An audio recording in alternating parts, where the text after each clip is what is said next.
This week we're tackling the big one, baking your own bread. Not only is it way easier than you think it might be, but doing it will teach you more about cooking and baking than almost any other recipe.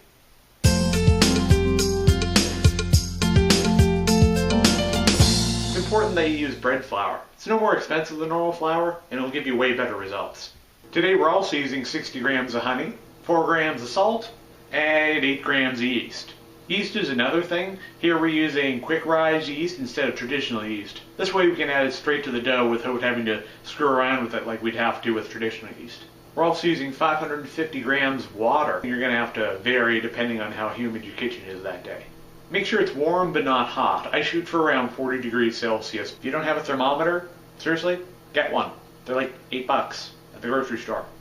Make your life easier. And acting as the magic ingredient as it does in most of my recipes, we have 30 grams of butter. To soften the butter up, I usually just put it in the water before I put the water in the microwave, so blunk. Get yourself a bowl, put it on top of the scale, it's time to measure. Take your warm water, which should have a nice little slick of melted butter on it by this point, and pour it in. And just kind of mix it around until you have what a normal recipe might call a rough, shaggy dough. That doesn't make any sense. Just do it until it looks like that. Now comes the fun part, kneading. Now, kneading is essentially just a few key steps repeated over and over and over again until you've got a desired result. First step is when you're pushing down and away from you. Second step is to pull the dough back on itself. And after you've done that a few times, you're going to turn it around, flip it back on itself, and continue. So, first step, hands. Heels of the hands, down like this. Press down and away.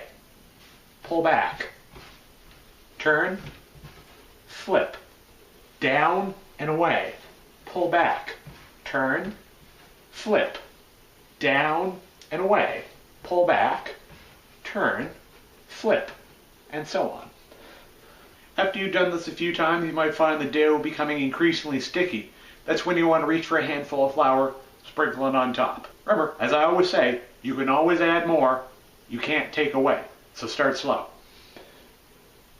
Now here comes probably the trickiest bit, knowing when it's done. After a couple minutes, you're going to want to tear a little clump off like this. And you're going to want to try and stretch it. Stretch it like you're stretching a pizza dough. Let's see if I can put this close up. I don't know if you can see this, but basically this is what's known as window painting in the parlance. Yeah, because it, looks like you can see through it, but it's not breaking. Stretch too far. See, it starts to come apart. But I can stretch it pretty far without it breaking. This is due to what's known as gluten formation. Gluten being not actually a potent neurotoxin, as many hipsters would have you believe, but actually a protein combined of glutenin and gliadin that you can learn more about in the recipe. When you're done kneading, your hands are probably going to be filled with dried on bread dough.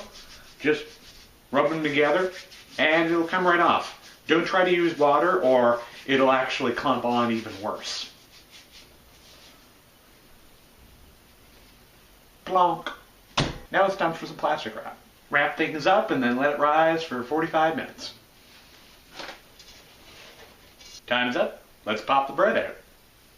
What we're going to do now is a second kneading, and that's going to help redistribute any sort of fermentation byproducts that happened over the past 45 minutes. It's super simple. You don't really need to think about it too much. Just don't press all the air out of it, but give it a good solid working over.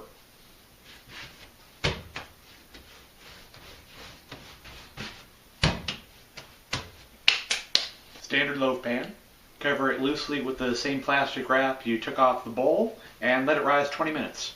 There's going to be condensation on one side, so just use the other side. Final steps. We're going to take this gigantic, glorious ball of goo and put it in the oven for 40 minutes. Flip it after 20 minutes, front to back, so it gets a nice, even color on it. After checking it at the halfway point, I think I may have used too much flour. You'll get to see how it looks in just a second. Ta-da! Like I said, maybe you want to cut back on the flour when you make this at home, but still looks pretty nice to me.